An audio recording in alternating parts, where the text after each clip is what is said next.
Très chers téléspectateurs de Canal Congo Télévision, c'est un réel plaisir de nous retrouver aujourd'hui pour ce premier numéro de 2022 de notre émission Femmes aux multiples facettes. Femmes aux multiples facettes est une émission pour promouvoir les femmes politiques, les femmes leaders. Aujourd'hui, nous recevons... Pour ce premier numéro, nous recevons Maman Marie-Josée Bountsana, qui est l'invitée permanente de cette émission, à qui je dis meilleurs vœux, bonne année, maman. Merci, meilleurs vœux, bonne année à tous les téléspectateurs qui nous suivent, bonne année à vous. Meilleurs vœux, toutes les bonnes choses pour l'année 2022. Bonne année à toute l'équipe des CCTV qui ne cesse de nous inviter. Et bonne année à toutes les femmes leaders de la République démocratique du Congo. Bonne année, que Dieu bénisse la République démocratique du Congo. Parlons du cartel. Comment se porte le cartel et quels sont les projets du cartel pour cette année 2022 qui est une année post-électorale? Oui, mais le cartel des femmes politiques leaders actives, c'est une association qui forme les femmes pour les promouvoir au poste des responsabilités, pas seulement dans les institutions de la République, mais aussi au sein de leur structure, au sein de leur parti politique. Et pour cela, nous renforçons les capacités, nous organisons des séminaires de renforcement des capacités, deux fois avec les bailleurs qui nous accompagnent, qui mettent leurs moyens afin de former les femmes, et deux fois par nos propres moyens. Donc cette année, comme c'est une année post-électorale, il y aura la sensibilisation parce qu'il faut qu'on sensibilise également la base parce que on dit démographiquement la femme est majoritaire, 52% des femmes dans la composition de tous les Congolais, donc la femme démographiquement est majoritaire. Mais aux élections, qu'est-ce que nous constatons? Que la femme est le moins élue. C'est pour cela qu'il faut descendre à la base, sensibiliser les hommes et les femmes. Parce que les femmes ont prouvé qu'elles sont vraiment des bons leaders. Les femmes ont prouvé leur capacité et leur volonté de changer la donne dans notre pays. Donc nous allons nous battre, nous allons descendre pour sensibiliser cette population afin que cette population puisse croire au leadership féminin et qu'elle accompagne la femme pour que les femmes soient vraiment les meilleures élues aux élections de 2023. Donc nous allons nous atteler à ça et il y a l'Assemblée générale, la première Assemblée générale parce que chaque année nous tenons deux Assemblées générales. La première c'est pour la planification de nos activités et la seconde au mois de juillet c'est pour l'évaluation. Donc nous allons tenir l'Assemblée générale à la fin de ce mois pour planifier les activités de l'année en cours et également aussi présenter nos vœux, échange des cadeaux comme d'habitude. Donc je salue toutes les femmes leaders, membres du cartel qui nous suivent. Je leur demande d'être nombreuses le samedi prochain à notre Assemblée générale afin que nous puissions programmer des activités à mener durant l'année et également aussi échanger nos vœux pour cette année qui a commencé. Étant femme leader, comment évaluez-vous les activités de femmes au sein du gouvernement? Ben oui, les activités des femmes au sein du gouvernement, c'est quand même bonne. Nous devons être honnêtes vis-à-vis de nous-mêmes. C'est pas parce que je suis femme, mais nous voyons des femmes travailler réellement. Il y a la VPM, ministre de l'Environnement, Excellence F. Bazaïba Massoudi, vous-même vous avez vu, elle a vraiment haussé la côte en ce qui concerne les aspects environnementaux dans notre pays et à la COP 26, vous avez vu tout ce qu'elle a fait, elle a pu même arracher tant soit peu l'accompagnement des bailleurs internationaux en ce qui concerne le réchauffement climatique. C'est une femme qui est en train de travailler. Elle est toujours sur terrain. Donc nous encourageons le leadership féminin et nous encourageons toutes les femmes aussi. Il y a la princesse qui est au ministère du portefeuille aussi, elle travaille, la ministre du genre, donc toutes les femmes que nous connaissons qui sont dans des postes de responsabilité, les femmes travaillent. C'est pour cela que nous disons que la femme d'abord, elle-même, elle est porteuse des valeurs. Voilà. La femme, c'est elle qui éduque. On dit éduquer une femme, c'est éduquer une nation. Alors la personne qui est censée éduquer ne peut que mieux faire les choses parce que c'est elle qui éduque et puis c'est elle qui est porteuse des valeurs. Donc nous demandons seulement aux hommes de nous accompagner parce que les femmes ne travaillent pas pour elles-mêmes. Les femmes, quand une femme travaille, elle travaille avec son cœur, elle travaille avec son intelligence et elle travaille pour le bien de tous. Donc il faut vraiment appuyer ces femmes, appuyer d'autres femmes aussi qui aspirent au poste de responsabilité pour que nous puissions essayer de conduire notre pays, de relever les défis qui attendent les nations d'ici 2030, les défis du développement durable. Donc avec la femme, je crois que c'est possible pour que nous puissions relever ce défi. Et nous demandons également aussi à la femme elle-même. La femme aussi elle-même aussi est responsable parce qu'on ne peut pas désigner une femme à un poste de responsabilité sans que la femme n'ait prouvé ses capacités, ses compétences au sein des partis politiques, parce que c'est là où les chefs des partis politiques envoient les femmes à assumer des responsabilités dans les institutions publiques.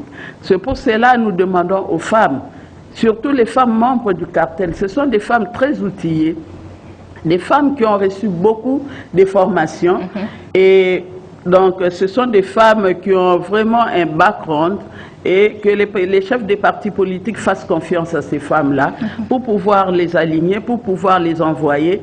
Moi, je crois qu'avec la femme, le développement est possible en République démocratique du Congo. Parlons du VPM. Madame Ebba Zaïba, nous avons vu, elle est à Kisangani. Pour quel but étant conseillère administrative? Oui, toujours, madame est entrée, toujours, elle est allée à Yangambi pour visiter la tour à flux de Yangambi et essayer de voir aussi les forêts là-bas parce que madame est ministre de l'Environnement et le ministère de l'Environnement, c'est tout le pays, c'est pas seulement ici à Kinshasa où on doit assainir l'environnement, où on doit protéger les aspects environnementaux, mais c'est partout en République démocratique du Congo. Donc elle est partie en mission avec les partenaires qui nous accompagnent. C'est pour essayer de voir qu'est-ce qu'on peut faire à la province là-bas, et parce que c'est là-bas à la province, à la Tchopo, où il y a la tour à flux, c'est ça, c'est la seule tour que nous avons en Afrique, donc la grande tour à flux. Donc ils sont partis pour voir un peu c'est comment nous pouvons capitaliser les crédits carbone, ce que nous voulons faire, comment nous pouvons essayer d'améliorer, comment protéger nos forêts, comment protéger les écosystèmes. Donc il y a beaucoup de choses à faire là-bas. C'est comme ça qu'elle est partie en mission avec les bailleurs qui accompagnent la République démocratique du Congo en ce qui concerne l'environnement. Parlons du dossier Kaboul. Vous avez quelque chose à dire sur ce dossier? Moi, je crois qu'on n'a rien à dire parce que là, ce sont des scènes des ménages. Ce sont des scènes des ménages auxquelles nous n'avons pas accès. Donc là, moi, je n'ai pas de mots à dire, mais seulement, j'ai déploré seulement le comportement de celui qui est censé être un modèle pour la jeunesse, pour les membres de son parti. Et il se comporte comme un monsieur n'importe qui. Or, c'est lui qui est leader, c'est lui le vice-président de son parti et de surcroît vice-président du Parlement de la République démocratique du Congo, de l'Assemblée nationale. Donc, il devrait quand même avoir des comportements respectueux, mais malheureusement, il se comporte en voyoucratie et trouer les pneus des paisibles citoyens parce qu'on a tel rang, Or, c'est pas permis. La loi, c'est pour tous. Donc, moi, je crois, c'est ce que je peux condamner, ces attitudes seulement, ces attitudes non respectueuses et son comportement bizarre. Mais c'est l'État, parce qu'on dit l'État de droit. Je crois que l'État devrait s'en charger. Et puis les personnes, les victimes aussi doivent déposer leur plainte afin que l'État, afin que le tribunal puisse le convoquer pour qu'il vienne et qu'il dise pourquoi il trouve les pneus des gens, pourquoi il menace, pourquoi il utilise ses gardes. Or, ce sont des gardes et des policiers de la République qui sont payés avec l'argent du contribuable, mais parce que lui, il abuse de ses fonctions pour faire du n'importe quoi. C'est ce que nous pouvons condamner. Mais le reste, quand on dispute des ménages, nous, on n'entre pas là-dedans, on n'a pas de commentaires à faire. Mais nous interpellons seulement les dirigeants, nous interpellons seulement chacun de nous, parce que quand on accède à une responsabilité, nous devons savoir que nous ne sommes pas là pour nous, ni pour brimer les autres. On est là pour que, il faut, quand on est responsable, quand on est chef, c'est une responsabilité, c'est pas un prestige, c'est vraiment une responsabilité. Vous n'êtes pas le plus intelligent de tous les Congolais, vous n'êtes pas le plus beau, vous n'êtes pas le plus qui connaît tout, mais si vous êtes là, c'est parce que Dieu a voulu que vous soyez là, et vous devez faire les choses correctement pour que les autres aussi puissent vous accompagner dans ce que vous faites, et que puissent aussi vous appuyer, mais quand tout le monde n'est pas d'accord avec vous, il y a même Dieu qui ne sera pas d'accord avec vous, parce que on dit ce que le peuple veut, Dieu le veut également. Et si les autres ne sont pas d'accord avec vous, si vous êtes là, vous utilisez votre position à nuire au bien des autres, à bloquer les rues pour que les autres ne passent pas, à demander aux policiers soumis à votre garde de trouer les véhicules des paisibles citoyens, des pneus, surtout que vous savez que tout le monde n'a pas le même salaire que toi, mais vous faites des choses parce que vous êtes tel, donc cela nous le condamnons, et nous demandons aussi aux autorités de prendre leurs responsabilités, aux victimes aussi de les traduire en justice, parce que la loi c'est pour tout le monde, la loi n'a pas de couleur, la loi la loi est dure, mais c'est la loi, donc elle doit quand même subir la loi en ce qui concerne ses actes. Maman Marie-Josée Bounsana, vous êtes de même avis que moi que Kinshasa a failli être en feu entre la garde républicaine et la police dans ce dossier de Kabound. Ben oui, mais parce que c'est ce que je venais de dire, il y a un mauvais leader. Quand il y a un mauvais leader qui ne sait pas remettre des personnes qui commis à sa direction, à respecter les lois du pays, qu'est-ce que c'est? Ce ne sont que des conséquences, des résultats du comportement des gens qui accèdent aux hautes fonctions dans notre pays. Donc nous déplorons, et pourtant lui il vient de l'opposition. Ce sont des actes qu'on déplorait quand on était dans l'opposition, mais regarde, il fait plus, j'ai jamais vu ça, même à l'époque du président Kabila, ce genre de comportement on n'a jamais vu entre la police et la garde républicaine. La garde républicaine a quand même un autre statut, c'est la garde commis à la sécurité du président de la République et de sa famille. Je crois que ce sont des personnes à qui on doit avoir un autre regard. Donc il faut quand même les respecter, parce qu'ils sont là, ils gardent l'institution président de la République.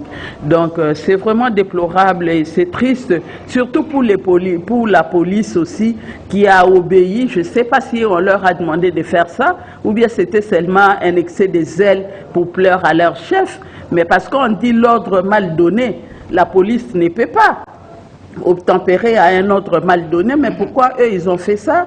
En faisant ça, ils voulaient démontrer quoi? Ils voulaient intimider qui? Mais voilà maintenant le résultat, et ça les a rattrapés, et cela aussi a discrédité leur chef.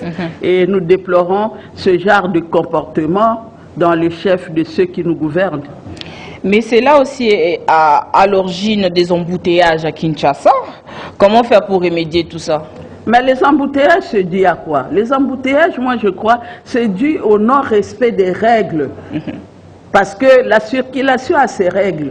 Mais nous voyons, il y a des gens, hier il était un Wewa, je ne sais pas pour devenir Wewa si on passe un permis de conduire, s'il y a un test pour devenir un Wewa. Il y a des personnes, hier il était rien, demain vous le voyez avec son moto, il est Wewa, et le lendemain vous le voyez avec la petite voiture appelée communément Ketch, il devient chauffeur, il ne respecte pas les droits des autres, il ne respecte pas les règles, et également aussi les personnes qui ont des gardes.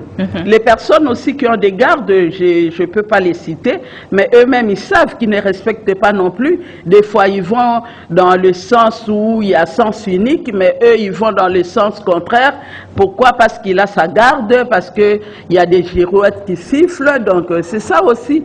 Cela interpelle tout le monde, donc nous devons respecter les principes établis pour la régulation de la circulation.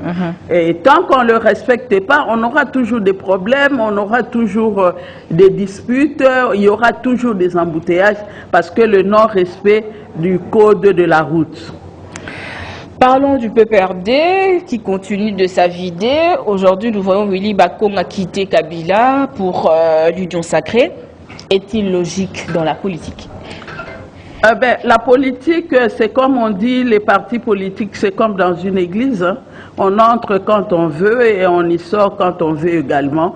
Mais moi, je crois que cela ne crédibilise pas les politiques, parce que ce n'est pas correct.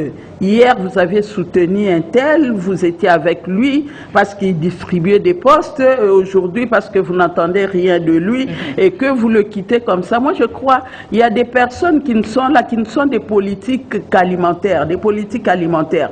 Ils cherchent des postes. Ils ne sont pas là par conviction. Et ce sont des personnes qui ne peuvent rien apporter au développement de ce pays. Ils sont là pour eux, ils travaillent pour leur ventre, ils travaillent pour leur famille.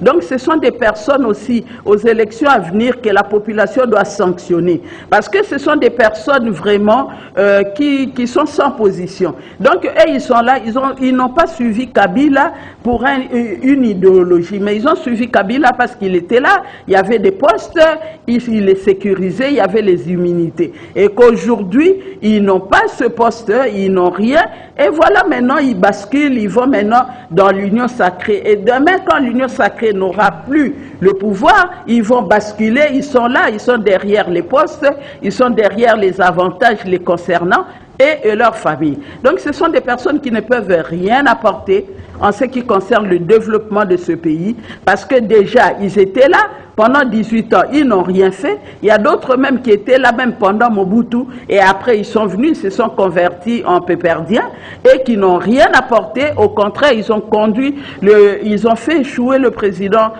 Kabila. Ils sont responsables de tous les échecs que l'ancien régime a connus. Et maintenant, ils entrent dans l'union sacrée. Je ne sais pas, peut-être ils croient que dans l'union sacrée, c'est là où on va le laver, c'est là où la population va leur faire confiance. Ils oublient que la population d'aujourd'hui n'est pas la population des années 70, des années 80, des années 90. La population aujourd'hui est très mûre et la population va les sanctionner aux élections à venir, et nous continuons à sensibiliser cette population parce que nous devons quand même voir ce que ces gens-là ont fait. Ils doivent rendre compte. Il y a des personnes qui ont volé l'argent de l'État, on les a arrêtés, après on les a relâchés. Et aujourd'hui, non, ils se convertissent, ils veulent entrer à l'union sacrée comme si l'union sacrée était un lavoir où on nettoyait, on lavait toute la saleté. Non, pas ça. Il faut rendre compte, et puis on n'adhère pas dans une structure comme ça. On adhère dans une structure,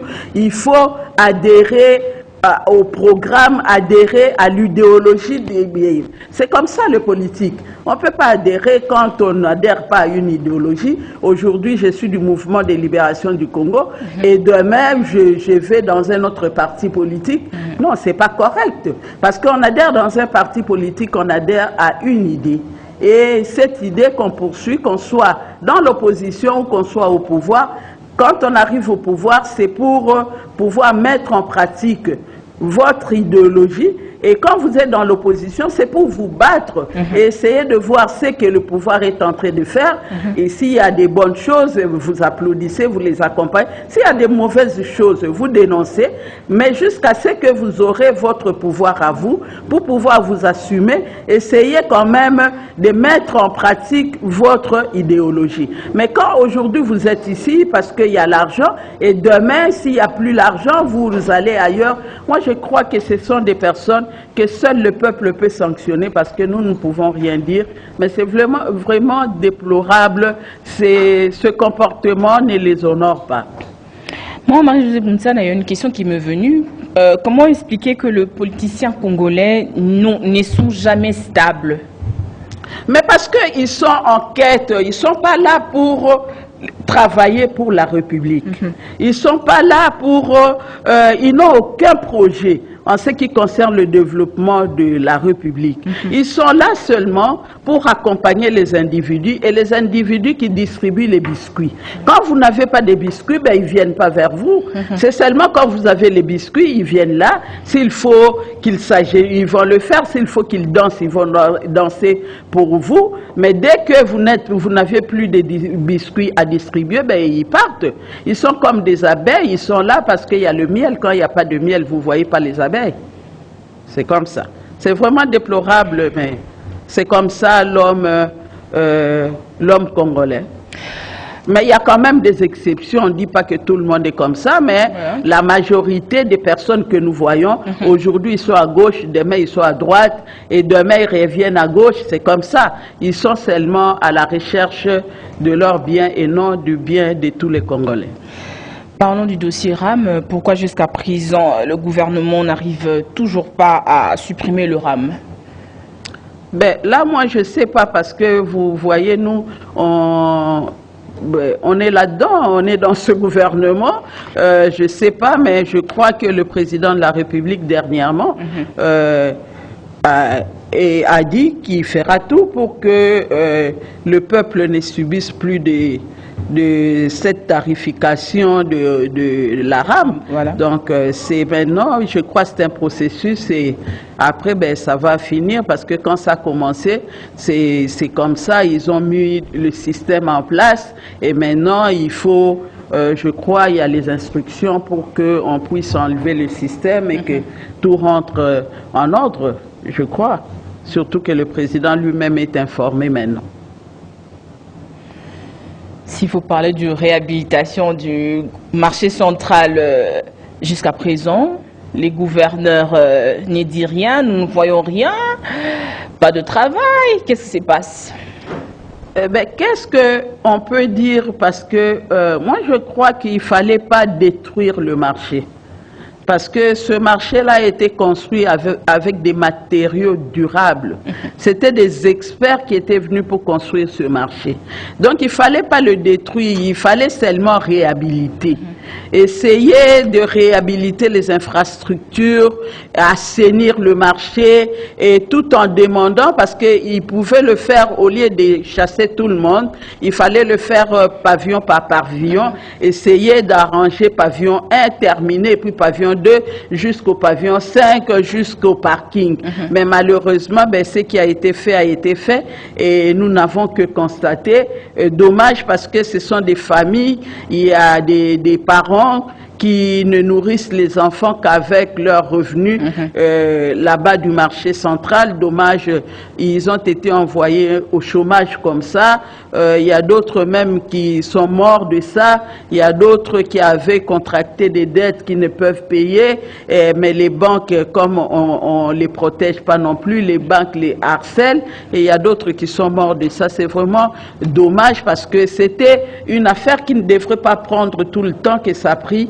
Et là, vraiment, nous interpellons le gouverneur. Le gouverneur, lui, c'est un fils de ce pays. C'est vraiment un Quinois. Donc, lui, il connaît. Donc, il pouvait faire des choses autrement aussi. Il ne pouvait pas tâtonner comme ça et sans projet. vous vous réveillez un jour, vous détruisez le marché et maintenant ça pose problème. Donc il fallait seulement commencer pavillon par pavillon, essayer d'assainir, essayer de réhabiliter ce qui était. Ben, dommage, c'est vraiment, et nous croyons que réellement lui-même est conscient et qui fera tout pour que, avant la fin 2022, que toutes ces personnes puissent rentrer dans le marché central, sinon ben, il n'aura pas raison. S'il faut donner un conseil à nos politiques, quel serait votre conseil, étant une femme politique aussi? Oui, la politique, c'est quoi? La politique, c'est la gestion, non? La politique, c'est la gestion de la cité. Donc, moi, je demanderais aux personnes, parce que malheureusement, il y a des personnes qui sont venues en politique parce qu'ils ont suivi un oncle, le parti de mon oncle, le parti de mon grand frère, le parti de mon copain, le parti d'un ami. Ben, on est venu comme ça, sans pour autant être convaincu de l'idéologie de ce parti, sans pour autant avoir un programme. Et qu'est-ce que vous allez faire si demain vous avez le pouvoir? Qu'est-ce que vous allez faire avec ce pouvoir? Donc les gens ont adhéré dans les partis politiques comme on adhère dans une église. Au moins dans une église, on sait qu'on y va parce que on va prier, on va rencontrer Dieu, on va se préparer pour le royaume des cieux. Quand même, on sait. On va pas dans une église comme ça à aller seulement pour aller. On va dans une église parce qu'on dit ben j'y vais parce que Dieu va pardonner mes péchés. Je veux me convertir et puis si Dieu m'appelait, je vais entrer dans le royaume des cieux. Je n'aimerais pas aller en enfer. C'est comme ça. Il y a plein de chrétiens, mais il y a d'autres aussi qui vont à l'église parce que pour qu'on me donne du travail, pour que j'ai de l'argent, pour que je trouve un mari. Donc chacun va dans l'église, chacun a ses objectifs qu'il poursuit. Donc c'est comme ça aussi au sein des partis politiques. Il y a des personnes qui ont des convictions. Il y a des personnes vraiment qui aiment le pays. Il y a des personnes qui se battent pour que la situation de la République s'améliore. Il y a des personnes qui travaillent vraiment pour le bien de tous, pour le bien de la communauté. Mais il y a d'autres aussi qui viennent en politique, sont des suivistes. Ils viennent seulement parce que un tel a l'argent, quand j'irai, on va me donner l'argent, j'aurai de l'argent, je vais le suivre. Et parce que donc ils ne viennent que pour des besoins personnels, ils ne viennent pas pour le besoin, pour apporter quelque chose, pour améliorer tant soit peu les conditions des citoyens. Donc c'est ce genre de personnes que nous avons au sein de nos partis politiques. C'est pour cela, vous le voyez, aujourd'hui il est à gauche, demain il va à droite, demain donc c'est quelqu'un sans position. Pourquoi? Parce que aucune idéologie, aucun projet pour ce pays. Il croit que le parti politique, c'est comme un travail. Quand on vient dans un parti politique, c'est pour avoir un travail. Non. Adhérer dans un parti politique, c'est un sacrifice, c'est un apostolat. On accepte de travailler pour les autres, c'est comme ça on est dans le parti politique. C'est comme les prêtres qui ont accepté pour travailler pour les autres, ils ont tout abandonné. C'est comme ça, moi je crois, là c'est ma conviction, là c'est ma façon de voir les choses. Quand on vient dans un parti politique, c'est vraiment un apostolat. Donc on se donne pas pour son intérêt, pas pour l'intérêt de sa famille, mais on se donne pour pouvoir contribuer tant soit peu au développement de la nation, au changement de ce qui ne va pas dans sa nation. C'est comme ça qu'on adhère dans un parti politique. Là, c'est mon idée. C'est pour cela, moi, je suis dans un parti politique. Et je crois à l'idéologie de mon parti politique. Je crois également à mon président de mon parti politique qui est très constant. Et je crois que avec Dieu, comme nous disons au sein de notre parti politique, nous vaincrons. Nous croyons réellement que nous allons vaincre parce que la cause que nous poursuivons, nos objectifs, vraiment vont à l'encontre de ce que Dieu demande. Que nous puissions travailler, que nous soyons des canaux de bénédiction pour les autres et non pour nous-mêmes. Donc c'est ce que nous poursuivons et nous demandons aussi aux autres. Je le dis toujours aux femmes qui sont avec moi, au sein du cartel des femmes politiques que nous, en tant que femmes, nous n'avons pas droit aux erreurs. Nous n'avons pas droit aux échecs. Donc, partout où les chefs vont nous placer, nous devons faire les choses autrement pour pouvoir essayer de changer, parce qu'on ne va pas tout changer, mais chacun dans son domaine peut apporter un changement, et pour que la personne soit un modèle pour les autres aussi, pour pouvoir influencer ceux qui sont autour de nous, et pour que ensemble nous puissions apporter un changement durable. Nous sommes arrivés pratiquement à la fin de l'émission. Ma dernière question est, Madame Marie-Josée Bountsana, s'il faut coter la politique de notre pays, ils ont combien sur 10? Mais là, c'est difficile de coter parce que moi-même, je suis politique. Voilà. Mais nous ne cessons d'interpeller aussi. Surtout les femmes. Moi, je dis, on dit toujours, derrière un grand homme, il y a une femme. Voilà. Et ces hommes-là qui se mécomportent comme ça, ils ont quand même des épouses. Et qu'est-ce que ces femmes font?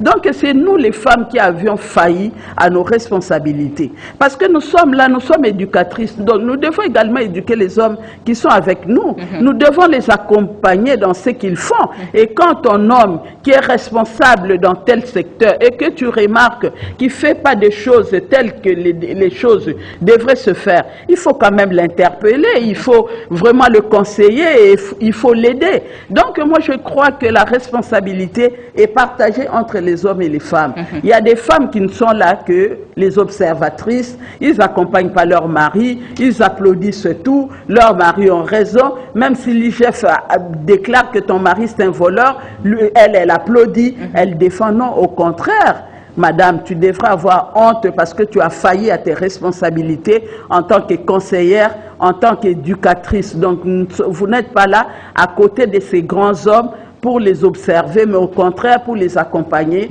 pour les éduquer aussi, parce que les hommes restent des éternels enfants. Donc, on doit seulement les accompagner, on doit les éduquer, pour que les gens disent derrière ce grand homme, il y a une grande dame. Voilà. Et cela permettra à ce que aussi les choses changent et que nous travaillons pour la République et la République nous restera redevable. Et Dieu nous bénira également. Pour votre mot de la fin, un mot d'encouragement pour toutes ces femmes leaders qui se battent comme avec un travail de titan, voilà, un conseil ou des encouragements pour ces femmes-là. Oui, je veux encourager les femmes, mais je ne peux pas oublier, les femmes leaders sont en deuil, nous sommes en deuil parce que nous avons perdu une amie, une personne avec qui nous avons fait, surtout nous, les femmes du cartel, nous étions à l'Académie des femmes avec elle, Excellence, elle fut ministre provinciale dans le Congo central, elle est diaconesse aussi dans son église, elle est membre du PPRD, Madame Ludovic Manoka qui nous a quittés depuis le dimanche passé. Donc nous présentons les condoléances à toute sa famille, à ses enfants et sa famille biologique, mais aussi sa famille politique. Elle était très attachée à sa famille politique, le PPRD, et c'était vraiment notre sœur. Et nous présentons les condoléances à toutes les femmes leaders parce qu'elles faisaient partie des femmes leaders de la République démocratique du Congo. C'est vraiment une perte énorme. Et je dirais aux femmes qui sont dans les femmes leaders, je dirais à nous femmes leaders que nous soyons solidaires, que nous accompagnons les sœurs qui sont dans les postes de responsabilité, nous les accompagnons, mais quand nous remarquons que telle sœur fait des choses qui risquent de discréditer la femme, nous pouvons l'interpeller, essayer de l'accompagner, essayer de l'interpeller sur son rôle de mère. Nous sommes d'abord les mères et nous sommes également éducatrices, donc nous n'avons pas droit aux erreurs. Mais l'erreur est humaine. L'erreur est humaine, mais on dit persister dans l'erreur devient diabolique. Donc on peut commettre des erreurs par inadvertance, mais cela ne peut pas nous laisser toujours... on dit quand on tombe, il faut se relever pour continuer. Et ce combat, nous continuons. Nous saluons toutes les femmes leaders, tenons-nous la main dans la main, soutenons-nous pour que nous puissions gagner ce combat de la participation, de la parité, tel que l'article 14 de la Constitution le dit. Et nous saluons le président de la République aussi qui croit au leadership féminin. Et moi, je salue mon président, le chairman Jean-Pierre Bemba, qui est vraiment un monsieur genré, qui ne cesse de positionner les femmes. Et je le salue, je salue toute sa famille. Donc, j'encourage les hommes genrés qui accompagnent les femmes. Et nous, les femmes, je nous interpelle que nous n'avons pas droit aux erreurs. Nous devons prouver que nous sommes porteuses des valeurs. Nous sommes arrivés à la fin de cette émission Femmes aux multiples facettes. À la présentation de cette émission, c'était Nobis Molongia pour vous servir. J'ai reçu pour vous Madame Marie-Josée Bounsana, qui est la présidente du cartel de femmes politiques leaders. C'est avec elle qu'on a échangé. Et merci Maman Marie-Josée Bounsana. Merci à vous, merci à Mouron Djambé, à toute l'équipe qui nous a accompagnés. Et merci à CCTV, à vos dirigeants du CCTV. Je vous remercie. Merci à Olivier qui était derrière la caméra, à Morunzambe et à Alain. Je vous dis merci et on se retrouve la semaine prochaine pour un nouveau numéro de l'émission Femmes aux multiples facettes. Merci beaucoup.